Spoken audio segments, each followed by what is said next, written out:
It is time to take you between the lines. Your host, Eric Edmondson, is getting ready to bring you stats and analysis from around the sporting world with a special guest on 98.7 for radio.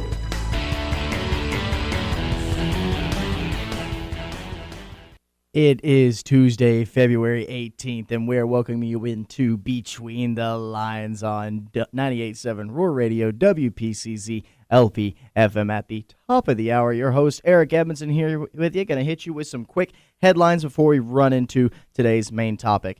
Starting off in the baseball world, of course, spring training is here. It's almost upon us. This weekend it gets started, but the Blue Jays and Vladimir Guerrero Jr. have ended their contract extension talks. They had a deadline, or Guerrero had a deadline on Monday. It is most likely that the slugger will be hitting free agency in November. And then Rafael Devers, he's not thinking about moving off of third base despite the Red Sox signing Alex Bregman, who just won a Gold Glove in that position. So where is Bregman going to play? And you tie Devers to that position for the long term after signing him to that big extension. That was a previous regime that signed him to that extension, with Chaim Bloom being the one to ink that contract. So where is Bregman, the new Red Sox, going to play if Devers does not want to move off of third base? The NBA is feeling the heat as their All-Star game again has been hit with criticism, critique after critique. It's boring. No one cares about it. No one plays hard enough, and especially has a lot more heat on it because, oh my goodness, the four nations faced off for the NHL. That was absolutely electric between Canada and America. They will have another bout for it on Thursday evening. And, man, just listen. They had three fights in the first openings of that game. Just listen to this. These are the audios of the three fights. This puck, get the action going. The Tkachuk brothers are on the ice, flanking Jack Eichel and John Cooper. Look out! They're going to drop the gloves right away. Matthew Tkachuk and Brandon Hagel right off the hop. There, Parayko's just waiting, and yep. Sam Bennett, Brady Tkachuk. So the Tkachuks both get involved early. And Sam Bennett's not going to back down even though he's outweighed. Binnington gets a touch, and we might have more. Parayko and Miller. And Miller dropped the gloves, and Parayko's going to answer. And Parayko's going to answer in a big way. Three fights between those two squads. Man, when you put a nation on the chest, everything changes. Everything is elevated, and we saw that. Hopefully we see some more of that very tested conflict action on the ice this Thursday when they face off once again. And the final headline, the first meeting between a number one and a number two in college basketball goes the Tigers' way, and that will bring us into our first topic of the afternoon, which is college basketball. We're talking college basketball on the hardwood today, and man, Auburn taking down Alabama was massive. I've been on the Auburn train for about 2 years now. They're on the up and up, and a lot of it is because of Joni Broome. Broome is he's a spark plug. He's an electric player. He's the highlight of this Auburn Tiger squad. And he's one of the main reasons that they have held the number one spot for 6 straight weeks. But right on their heels are the Crimson Tide, who they did beat by 9 last Saturday. But listen, the Tide, they're first in points per game. They're averaging 90. They're first in rebounds per game. They're averaging 44. They're right there. This is a different DNA than what we saw Alabama of last year. We'll get more into that later on into the show. But again, this is a different DNA they're showing. I love this fight from them. And the top 3 teams in college basketball right now, if you want to look at it, if you want to squint at it, they really are all SEC teams, because it's moving into an SEC world in college basketball. The ACC is not the only dominant conference head anymore, but they're still hanging around because Duke has Cooper Flagg, and Cooper Flagg is leading this charge. We're going to take a quick break, then bring it back with more college basketball talk. You're listening to Between the Lines on 98.7 Roar Radio, the student voice of Piedmont University. Welcome back into Between the Lines on 98.7 Roar Radio. Eric Edmondson, your host, here with you, getting ready to roll into our first topic of the afternoon, which is Auburn, the Auburn Tigers college basketball squad. Are they the best in the nation? Right now, that answer is yes. And I'll read you off the top 10 right now before we get into everything else. That top 10 is looking like this: Auburn, Alabama, Duke, Florida, Tennessee, Houston, Purdue, Texas A&M, St. John's, and Iowa State. Hey, look out for St. John's now. They're still hanging around. They're still there. But we're going to be talking about Auburn right now because the SEC, they're leading that charge, and the SEC is leading this college basketball charge right now. I mentioned Florida, Alabama, and Auburn at the top of the show. Also hanging in there is Tennessee. Listen, I picked last year. I thought we were going to have a Final Four, or rather three SEC teams in the Final Four. Now, my bracket got busted pretty well, which is why predicting sports is not my forte. But I can say that this year, those three teams, and including Florida, that fourth team, they definitely have a chance to make it an all the way a good run.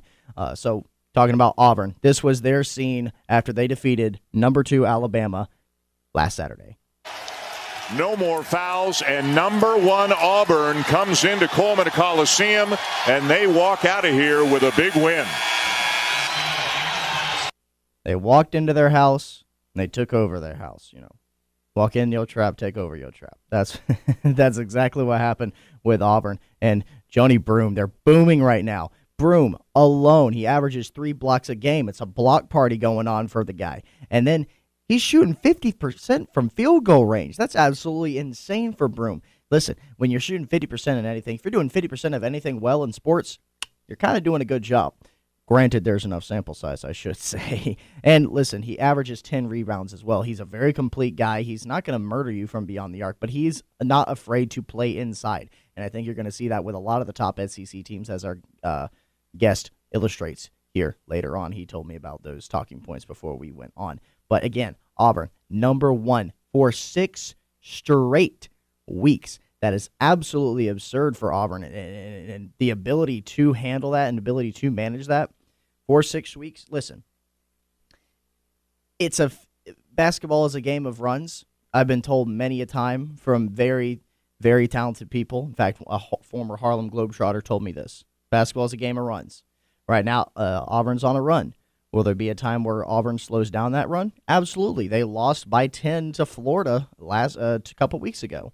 It happens. That's a great Florida team. They have a lot of great height on their side. So you can run into a brick wall anytime. You can run into a buzzsaw anytime. You can fall into a trap game. But right now, Auburn is doing all the right things in order to not fall into a trap game because they're playing well, they're playing together, and they have a lot of chemistry, playing cohesive basketball right now. But March is fast approaching. You have to be healthy in order to win that chip, to win that natty, to push all the way there. And there are a lot of other teams vying for that spot. One of them, the one they took down last Saturday, Alabama. We've talked a lot about him. Mark Sears, he's up there. He's averaging 17 points. And like I said, this is kind of a different DNA than what we saw Alabama from last year. Last year, they were kind of dropping buckets a lot more. This seemed like they were very in tune with like a Tennessee blueprint. But now we're seeing something completely different from them. They're playing a lot more safe on the interior, which I really like to see. They're a lot more well-rounded, and they're playing with a lot more defense. And I do think that the SEC at times can be seen as a offense or not conference. They push for offense the entire time. It's kind of the inverse of their football, right? They play a lot of good defense. Meanwhile, other conferences, they might score offense either way. We're not talking about football here. I just thought it was funny. Either way, Alabama's a lot more well-rounded this year. I really like that what they've done in the offseason, a lot of work they put in. The transfer portal has worked wonders for college basketball. I think it's going to do great stuff for baseball as well. And Alabama, they were shooting the lights out last year, like I mentioned. But this year, they're leading the country in rebounding and other defensive categories. And you can't forget about the other people in the conferences. You can't forget about the other people in the top rankings because Duke is the number 1 team in the ACC. No one else is really close. Cooper Flagg, again, the guy is crazy. The NBA the NBA term and the NBA phrase right now for some of the bottom teams is, they're playing capture the flag, right? They want Cooper Flagg on the team. He's a great piece to rebuild around if you're one of the teams who are on the bottom of the barrel in the NBA. And that just goes to show that's how well he's been scouted in college basketball to this point. He's coming from a pedigreed school. He's averaging 19 points a game in 31 minutes a game. So he's playing a good bit of time. He has that over some of the other competitors with him vying for, if there were an MVP per se, he has a lot more case to him, I would say, because he's playing a good bit of the game. And he's making his money at the free throw line, really. Can you guess how much Cooper Flagg is shooting from that charity stripe? 81%. That's a good bit. And when you're able to, get those free points off the board and not leave stuff on the hardwood, that really helps your team push forward. And I think that's what makes Cooper Flagg one of the many things that makes Cooper Flagg such a valuable player, because he is able to do that. Now, Duke, I have said that they are top in the ACC. I don't know if anyone is there very close to their talent level, although they did take a big loss to Clemson last time out. So they'll definitely need to, hopefully that doesn't come down to some seeding issue, which I don't think it will. Clemson is kind of a sneaky team. I like Clemson a little bit, but I don't think they're going to be pushing their way into any sort of Final Fours. But hey, who knows? Who knows? Because college basketball is not about, how much you do in the regular season. All you got to do is get to the dance. All you got to do is go dancing. And Clemson might put their dancing shoes on and push all the way. St. John's has their dancing shoes on right now. They're in the top 10. They can make a run as well. Any team that we haven't mentioned that could make their way into the bracket can certainly make themselves a serious contender come March Madness, which is just a couple weeks away, folks. We're going to throw it to a quick break and then bring you back with our special guest segment. Keep it right here on Between the Lines on 98.7 Roar Radio, the student voice of Piedmont University. Welcome back into Between the Lines on 98.7 Roar Radio. Eric Edmondson, your host, here with you, and with me, a very special guest, guy I've come to know for the past couple of years, since 2023. I was pleasure to work with him, Mr. Michael Harrison Tarr. Harrison, thank you for joining. Hey, thanks for having me, Eric. I'm a big fan of cheering on your career and being able to play any kind of role that I can in it. Yeah. So, I think we had a little bit of there we go. And then we're back now. Harrison is joining us via some unconventional means. So we're going to get through this, though. Alrighty. So, already talked about on the show today, we're talking about college basketball and how there hasn't necessarily been the biggest of powerhouses, but we have seen a couple standouts, and we saw a couple of the standouts face off Saturday with Auburn and Alabama. Yeah, college basketball is a wild landscape this year, man. This is the most fun. I put it in to put it in college football terms, this is the 2007 season of college football that you're seeing in 2025 for college hoops. You're seeing upsets all over the place, and make room ACC. The title's not yours anymore. Yeah. The SEC is here to stay. You look from top to bottom, man. You're going to have 3 SEC teams that have a very real chance of being a 1 seed come March, and we're no longer talking about there's a lot of basketball left, because there isn't. And it's been a wild season. Duke's right where we thought they should be with Cooper Flagg, but there's a lot of talent around the league, and everywhere is deep this year. This is what the transfer portal dreams were made of, man. Absolutely. When you spread the talent around, and I know football, I don't know if it has gotten there just yet with, because there's still people who are compiling a lot, but with the transfer portal now with basketball and baseball especially, I think we'll see this spring as well. We're seeing a lot more talent that's been evened out across the field. And like you said, the ACC, they're not the top dogs anymore. Duke's still up there. Duke's still going to be up there, right? But now you have Kentucky's always good. Auburn's gotten up there now. Alabama and Tennessee are also there. Georgia's going to be on the bubble. I don't know if they're going to be a threat per se, but their program's coming up a little bit more. But definitely there's a changing landscape in college basketball. It's something we've never seen before in college hoops, and it's beautiful. You mentioned that college football is not there, and I don't know if we ever will see that level of balance like you're seeing. We saw it a little bit this past year, right? The fall of Alabama, whether that had anything to do with Nick Saban, but you're starting to see really in college hoops, if you can play ball, it does not matter what division you're at, they're going to find you. We've been saying this in baseball for years, right? Mm-hmm. Yeah, if you can play ball, the pro scouts are going to find you. Well, now it's the college scouts. Are they going to find you? And that's the beauty. And look at just the impact transfers. Florida's got a team full of them. Todd Golden's done an amazing job down in Florida. You mentioned UGA being on the bubble. If Mike White wasn't the portal mastermind that he is, UGA is still a bottom feeder in the SEC. Absolutely.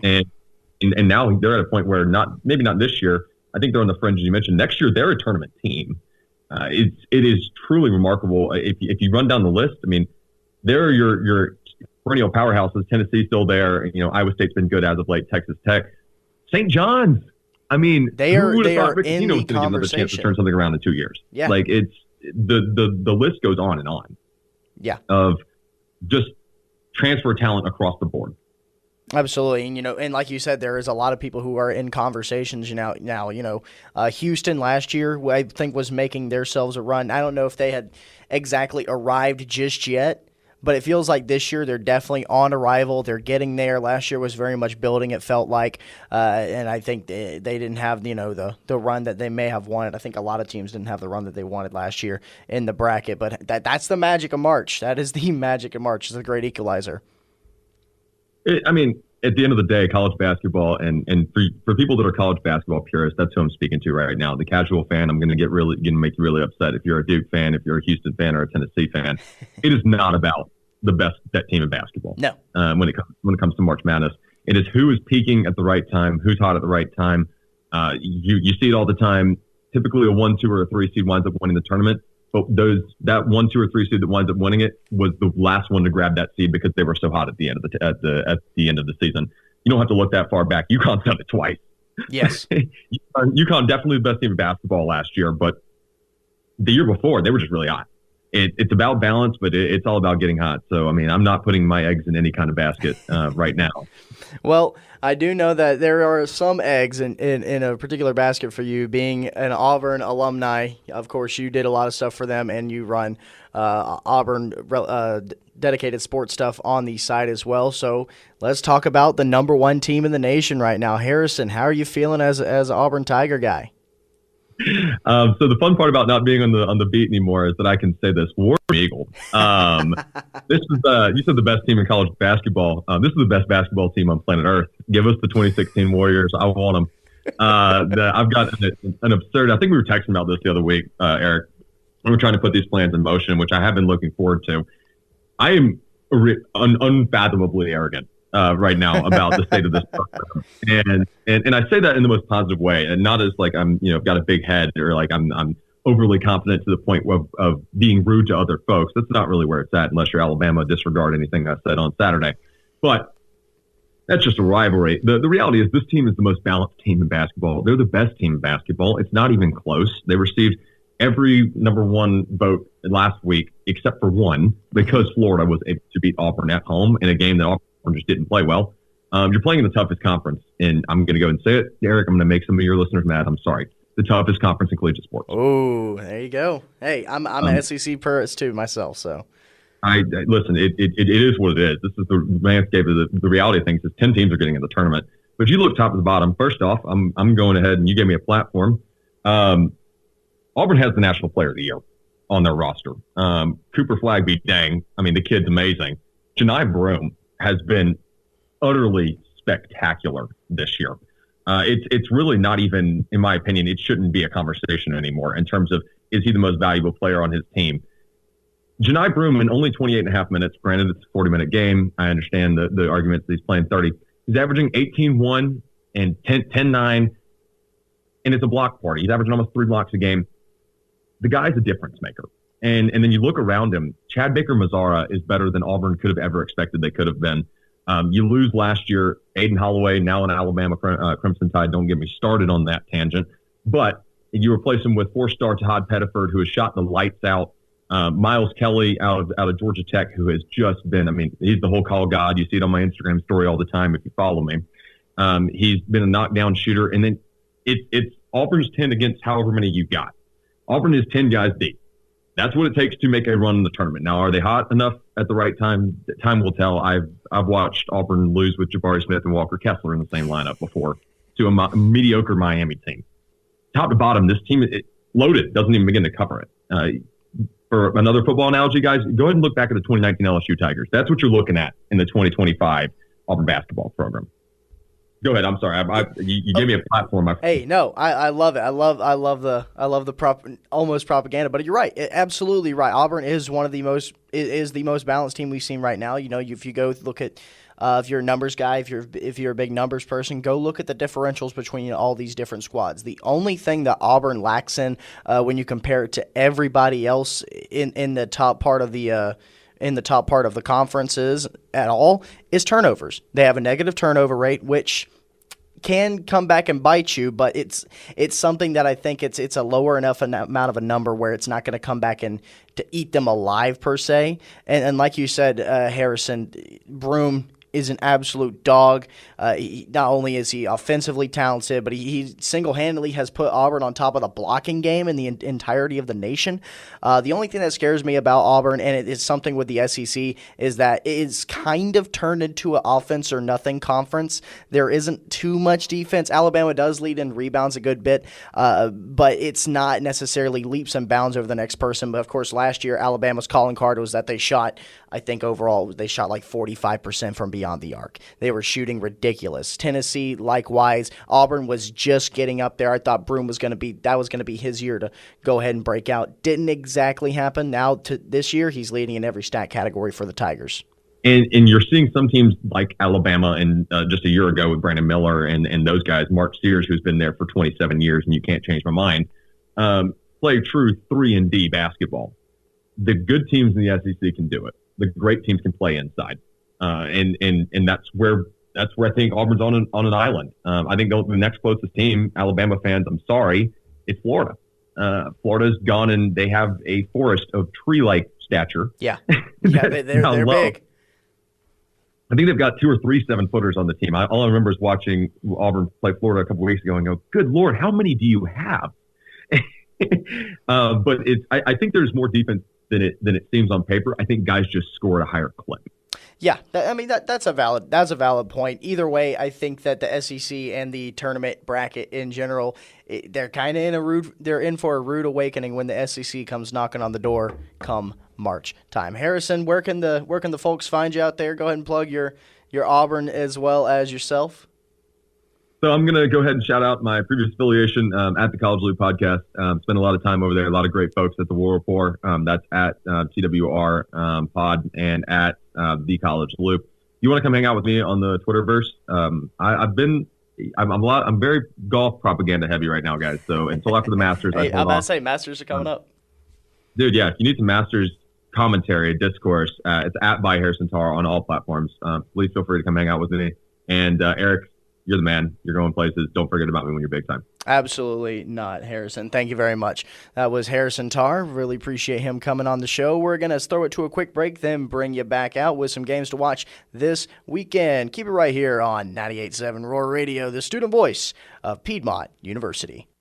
Welcome back into Between the Lines on 98.7 Roar Radio. Eric Edmondson, your host, here with you, getting ready to send you out for the rest of your afternoon. But before we do, just want to shout out the BPI, the Basketball Power Index, before we do, because I know we talked about the rankings earlier, but sometimes the index might be a little bit more truthful. So we'll go ahead and shout out the top 10 teams right now. We got Duke leading the charge, then Houston. Auburn is also there, and then that starts the SEC run. Like I said multiple times, and like our guest Harrison said, we love the SEC. We think it's a tough conference to play in right now, but Duke and Houston get on top of them. But it's going to be Auburn, Tennessee, and then Alabama. That's your top 5 right there. Then the next 5 go Arizona, the Wildcats are up there, Iowa State, Florida Gators, Texas Tech Raiders, and then the Kansas Jayhawks. Go and give you some games to watch before we get out of here this afternoon. And hey, full slate of college basketball, as always. You love some college ball, go check it out. We got some top teams in action tonight as well as tomorrow, all week, really, of course. Weekend's going to be big and bustling as well, so make sure you check that out. Moving into other sports, hey, mentioned at the top of the show that the 4 nations are still facing off. The U.S. and Canada will have a rematch on Thursday at 8 p.m. Check that out. The first one was electric fun. Obviously, there were some fisticuffs thrown in that one, so I don't know if you're wanting some good, clean fun. I don't know if I'd check out that. But if you just want some good fun in general, go check that one out. I will be seated. I will be watching that bout between these two big clubs before they head back for the rest of the NHL season. Hey, shout out the NHL. You might have solved the All-Star Game thing. Can you imagine every team doing this now with their sports, every major affiliation, MLB? Can you imagine having a Japanese and a U.S. game facing off again like we saw in the WBC? The Dominican and Puerto Rico going against each other. I don't know. I'm just saying there are a lot more countries that to pull from when it comes to the MLB and NBA as well. So I don't know how exactly they worked that out. But, hey, they might have cracked the code, did the NHL. Then in the NBA, New York will be at Cleveland on Friday. I thought that one in particular was good to shout out. And then Saturday, Los Angeles will be at Denver. And, hey, guys, we made it to spring training. Spring training starts Thursday. If you're a big baseball guy or baseball gal, baseball individual, we made it to spring training. The Chicago Cubs will face off against the Los Angeles Dodgers. That will be Thursday. And then Friday, we have a full slate of games as well as this entire weekend. So, folks, thank you for tuning in to Between the Lines. Make sure you tell a friend, tell a family member. Hey, don't be afraid to tell a friend of me either that you were Between the Lines. I'm Eric Evanson, and I will see you next week, everybody.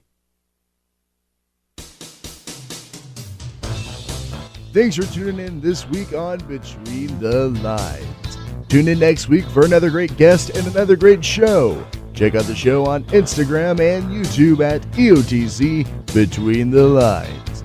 Until next time, everyone, stay safe, make good decisions, watch sports, and as always, have a good one.